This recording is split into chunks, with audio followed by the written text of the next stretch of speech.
Assalamualaikum warahmatullahi wabarakatuh. Perkenalkan, nama saya Nur Fatimah, mahasiswi Universitas Islam Negeri Sultan Haji Muhammad Idris Samarinda, Fakultas Syariah, Program Studi Hukum Keluarga semester 2.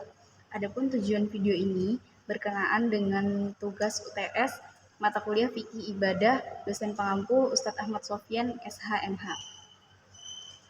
Jadi, yang akan saya jelaskan di sini terkait dengan keraguan terhadap penajisan air dan berinisiatif menggunakan air yang diragukan. Pada dasarnya, ajaran agama Islam memberikan pedoman yang jelas terkait dengan kesucian dan keharaman air, serta hal-hal yang berkaitan dengannya. Ayat-ayat Al-Quran berkaitan dengan ayat-ayat Al-Quran berkaitan dengan hadis Nabi memberikan panduan bagi umat Islam untuk lebih memahami masalah ini dengan mendalam.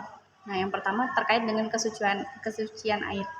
Al-Quran menjelaskan bahwa air adalah suci dan digunakan untuk bersuci. Allah Subhanahu wa Ta'ala berfirman dalam surah Al-Maidah ayat 6 yang artinya, hai orang-orang yang beriman, apabila kamu hendak mengerjakan sholat, maka basuhlah mukamu dan tanganmu sampai ke siku, dan sapulah kepalamu dan basuh kakimu sampai dengan kedua mata kaki, dan jika kamu junub maka mandilah. Nah, jadi ayat ini tuh menunjukkan bahwa air digunakan untuk bersuci sebelum melakukan ibadah sholat. Jadi ini menegaskan bahwa kesucian air sebagai syarat sahnya ibadah. Nah, yang kedua itu ada tentang keharaman air yang terkena najis. Al-Quran juga mengatur tentang keharaman air yang terkena najis. Allah Subhanahu wa Ta'ala berfirman dalam surah Al-Maidah ayat 3 yang artinya, diharamkan bagimu memakan bangkai daging babi, darah, atau daging yang disembelih atas nama selain Allah, yang tercekik, yang terpukul, yang jatuh, yang ditanduk, dan yang diterkam binatang buas, kecuali yang sempat kamu menyembelihnya. Dan diharamkan pula kamu menyembelih untuk disembahkan kepada berhala, untuk mengundi nasib dengan anak panah, adalah perbuatan yang kefasikan. Pada hari ini orang-orang kafir telah putus asa untuk mengalahkan agamamu. Maka janganlah kamu takut kepada mereka dan takutlah kepadaku. Pada hari itu telah kusempurnakan untuk kamu agamamu dan telah kucukupkan kepadamu nikmatku dan telah kuridhoi Islam itu jadi agama bagimu. Nah, jadi ayat ini menunjukkan larangan untuk mengkonsumsi yang haram termasuk dengan air yang terkena najis. Nah, yang ketiga ada pembersihan dari najis.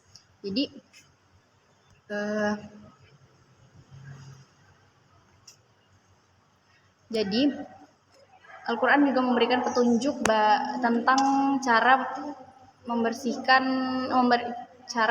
petunjuk tentang cara membersihkan diri dari najis. Allah Subhanahu wa Ta'ala berfirman dalam Al-Quran surah Al-Baqarah ayat 222 yang artinya, dan mereka bertanya kepadamu tentang haid bulanannya. Katakanlah, haid itu adalah suatu kotoran. Oleh sebab itu, hendaklah kamu menjauh dari wanita di waktu haid, dan janganlah kamu mendekati mereka sebelum mereka suci. Apabila mereka itu telah suci, maka campurilah mereka di tempat yang sudah diperintahkan oleh Allah kepadamu.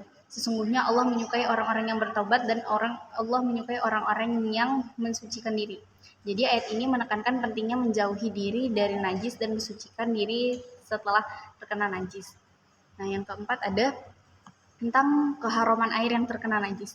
Hadis Nabi Muhammad SAW juga menjelaskan tentang hukum air yang terkena najis. Rasulullah SAW bersabda, air tidak menjadi najis oleh sesuatu yang tidak mengubah rasanya, baunya, dan juga warnanya. Hadis riwayat Muslim. Dari hadis ini menunjukkan bahwa air yang tidak mengalami perubahan sifatnya tidak dianggap najis meskipun terkena najis. Dari penjelasan tersebut dapat disimpulkan bahwa Islam sangat memperhatikan kebersihan, termasuk dalam kebersihan air, kesucian air. Agama Islam memberikan pedoman yang jelas tentang bagaimana air itu digunakan untuk bersuci dan larangan menggunakan air yang tercemar dengan najis. Oleh karena itu, umat Islam diajarkan untuk menjaga kebersihan dan menggunakan air dengan bijak sesuai dengan ajaran agama. Nah, dalam kitab fikih terdapat beberapa penjelasan terkait dengan kesucian atau keharaman air berdasarkan kondisinya. Sebagai contoh, misal jika seseorang yakin bahwa air itu suci, kemudian ragu-ragu terhadap ini najis atau bukan, seperti itu, maka dia boleh untuk menggunakan air tersebut untuk berwudu. Sebaliknya, jika seseorang tersebut yakin bahwa air itu najis dan meragukan dengan kesucian air tersebut, maka seseorang itu diharamkan untuk memakai air tersebut untuk berwudu.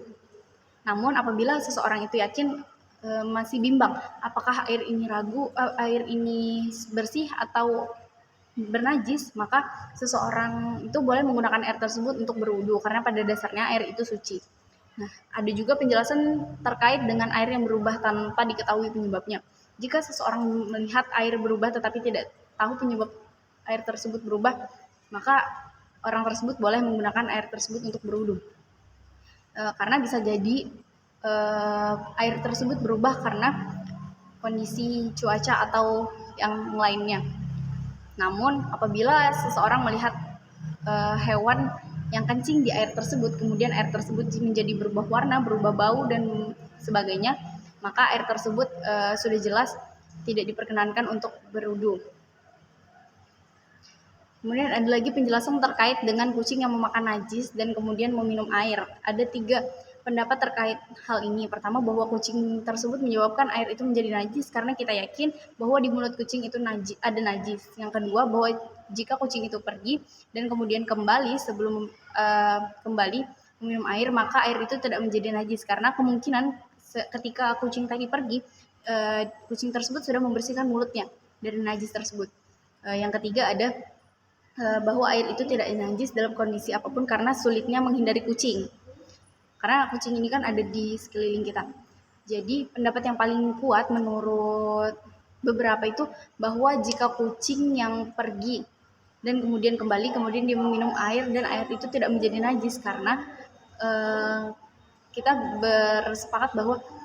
berpikir bahwa kucing itu telah membersihkan kotoran yang ada di mulutnya, najis yang ada di mulutnya.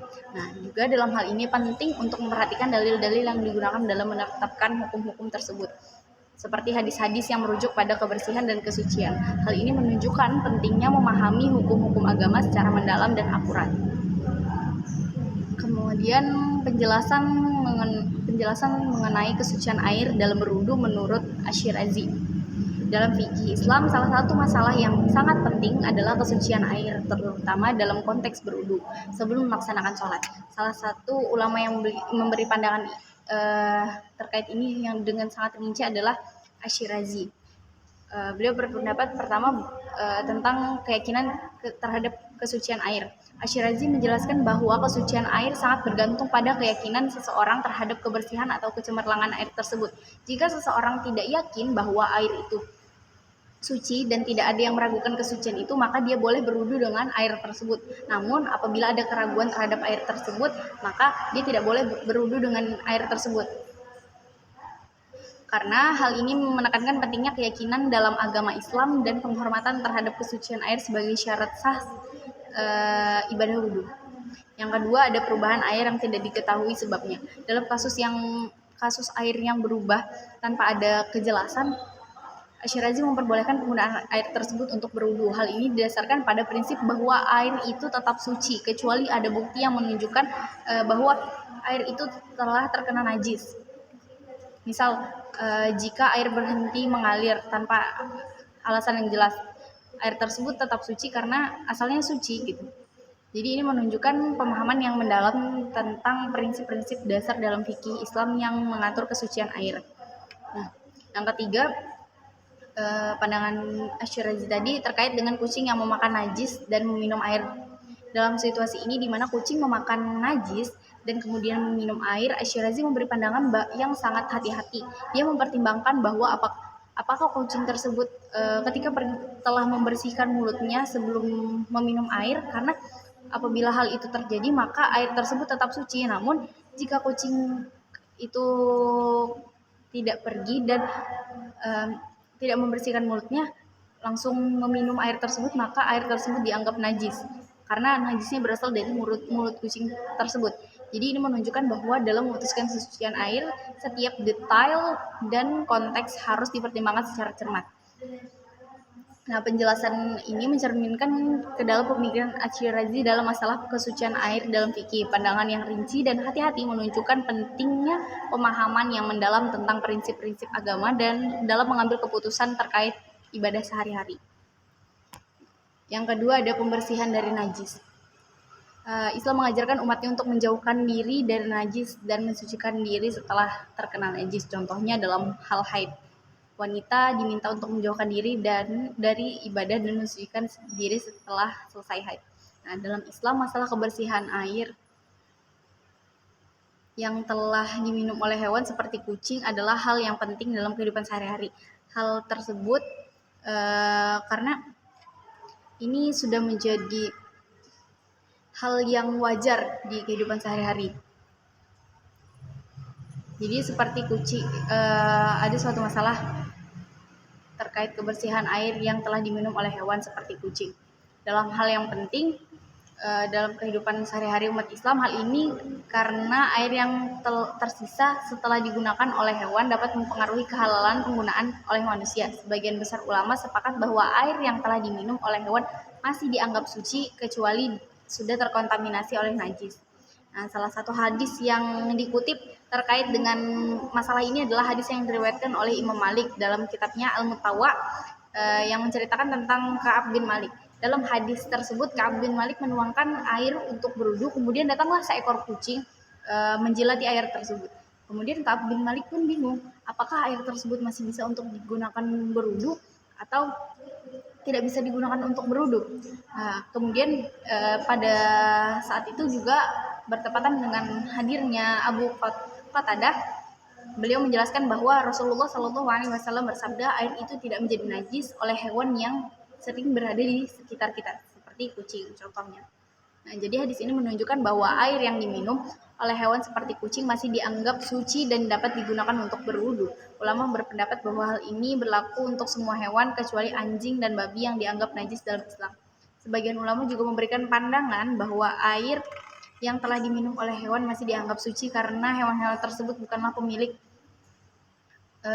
air tersebut dan karenanya tidak dapat membuat air tersebut najis. Namun pandangan ini juga harus tetap dipertimbangkan dengan kondisi air tersebut setelah digunakan oleh hewan, apakah air tersebut terdapat najis atau tidak. Jadi masalah kesucian hewan-hewan dalam Islam itu terutama dalam bekas jilatan kucing dan binatang buas lainnya seringkali menjadi perdebatan di antara kaum ulama. Dalam kasus bekas jilatan kucing, beberapa ulama berpendapat, sebagian ulama berpendapat bahwa bekas jilatan kucing adalah suci dan cukup dicuci 1 kali, berbeda dengan bekas jilatan anjing yang harus dicuci sebanyak 7 kali. Nah, di sisi lain juga ada ulama yang berpendapat bahwa bekas jilatan kucing adalah najis dan harus dicuci 7 kali. Pendapat ini mungkin didasarkan pada pandangan bahwa kucing adalah hewan yang kurang terkontrol dan mungkin masih sering berinteraksi dengan hal-hal yang bernajis atau dengan hewan-hewan yang seperti anjing atau babi seperti itu. Nah, dalam hal ini penting untuk mendapatkan pemahaman yang benar dari sumber-sumber yang sahih dan konsultasi dengan ulama yang ahli dalam bidang fikih. Kita dapat memahami lebih lanjut bagaimana cara menjaga kesucian air dan membersihkan dari najis.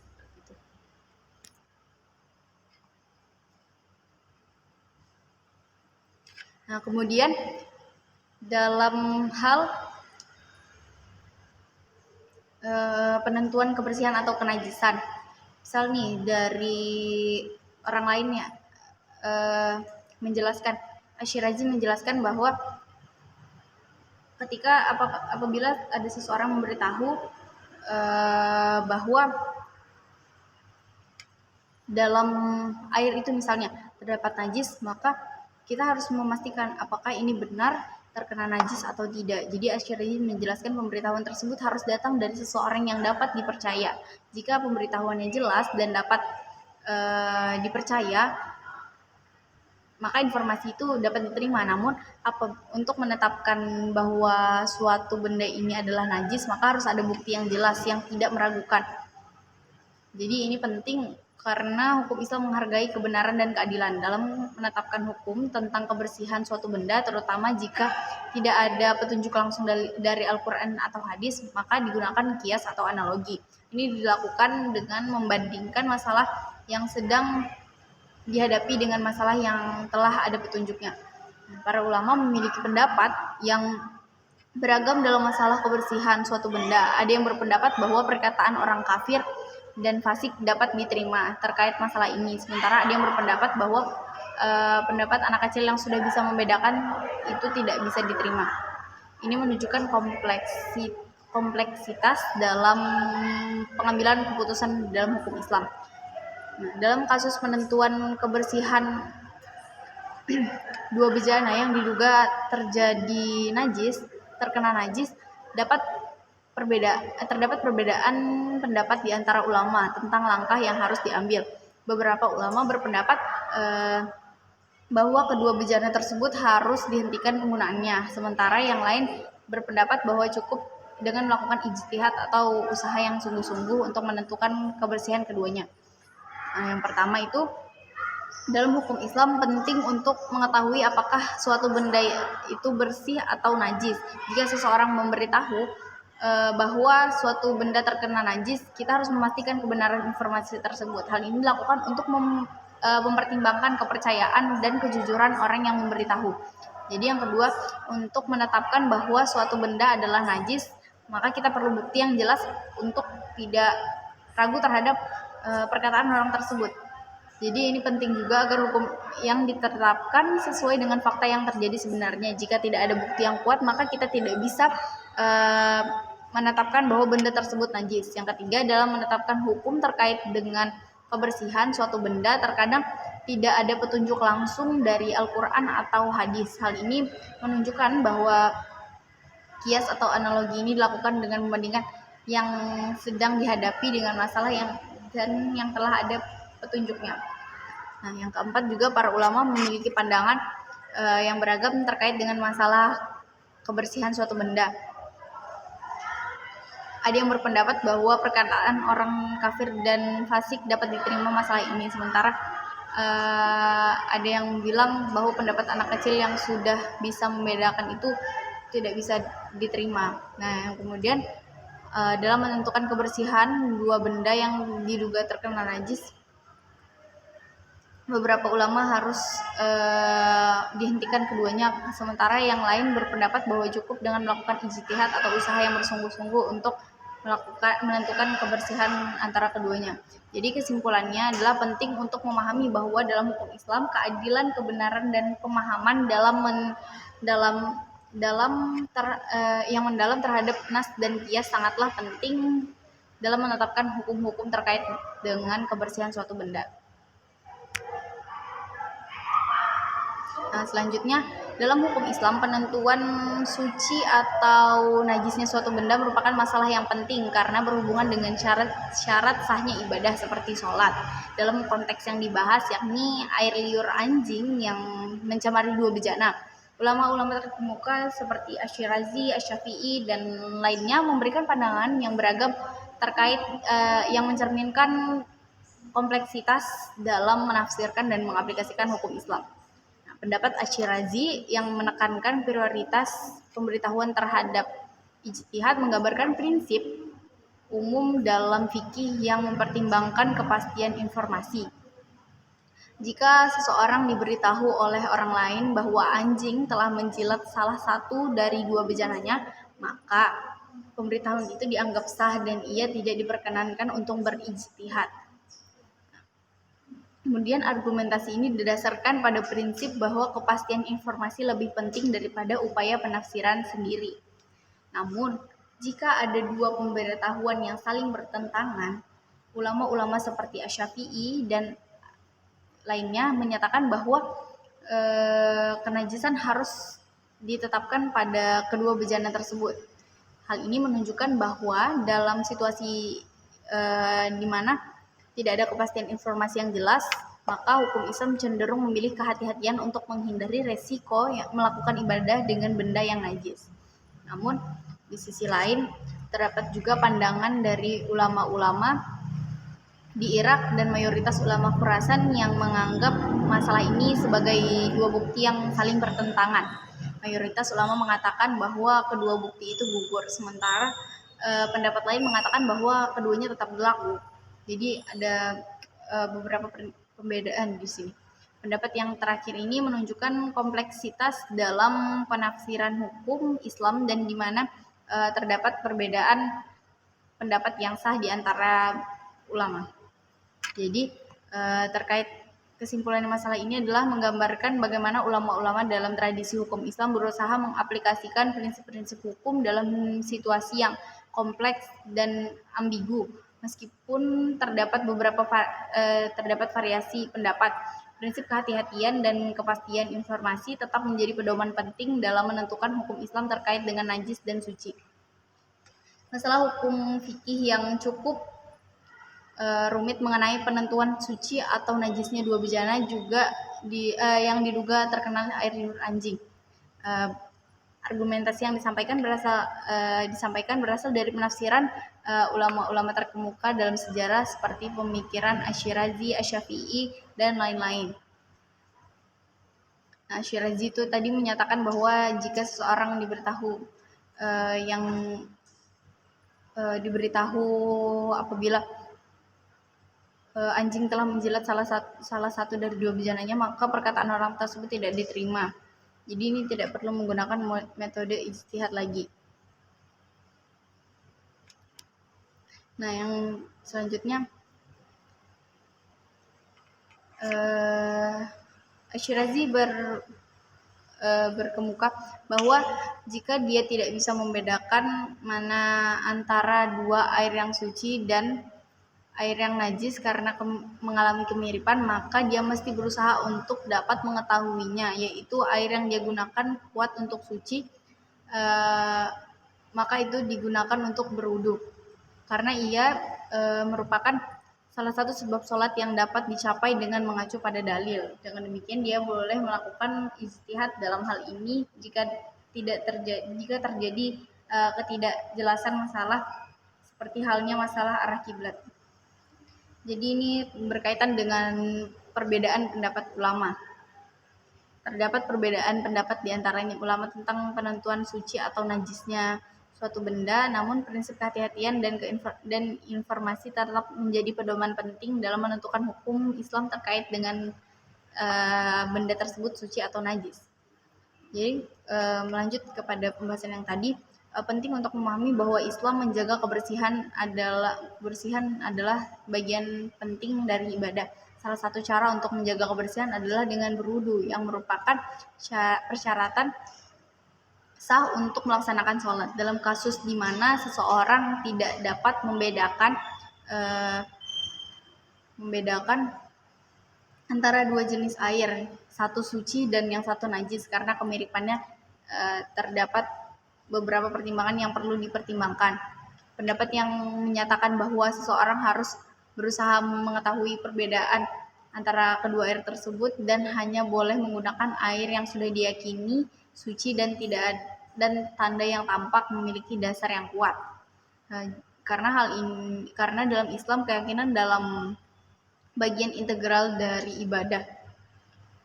Jika seseorang tidak yakin apakah air yang digunakan itu untuk berwudu itu suci atau tidak, ini dapat mempengaruhi dari validitas ibadahnya. Kemudian perlu juga dalam konteks ini dipertimbangkan bahwa tidak selalu mudah untuk membedakan antara dua jenis air yang mirip, terutama jika perbedaannya tidak terlalu jelas. Oleh karena itu, pendapat yang mengizinkan penggunaan air tanpa ijtihad atau dugaan yang kuat dengan asumsi bahwa air itu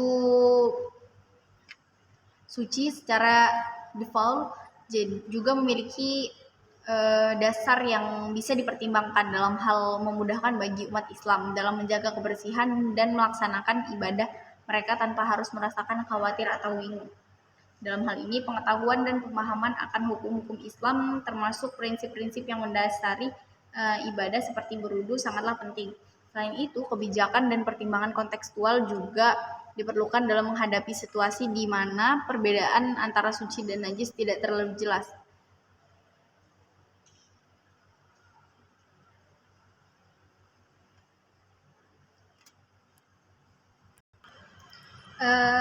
Terkait dengan perbedaan pendapat ulama, di sini ada masalah status dua air yang tidak jelas apakah suci atau najis, Asy-Syirazi menyatakan bahwa terdapat tiga pendapat dalam masalah ini. Pendapat yang paling sahih dan umum dianut adalah bahwa seseorang tidak boleh bersuci dengan salah satu dari kedua air tersebut kecuali jika ia melakukan ijtihad dan memiliki dugaan yang kuat terhadap kesuciannya dengan tanda yang nampak.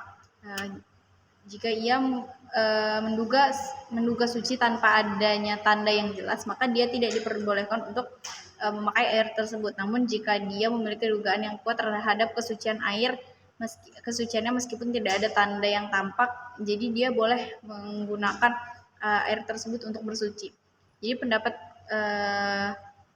kedua yang disampaikan oleh ulama Khurasan dan Pelis Al-Boyan menyatakan bahwa boleh menggunakan salah satu dari kedua air tersebut tanpa melakukan ijtihad dan memiliki dugaan yang kuat karena pada dasarnya air itu suci.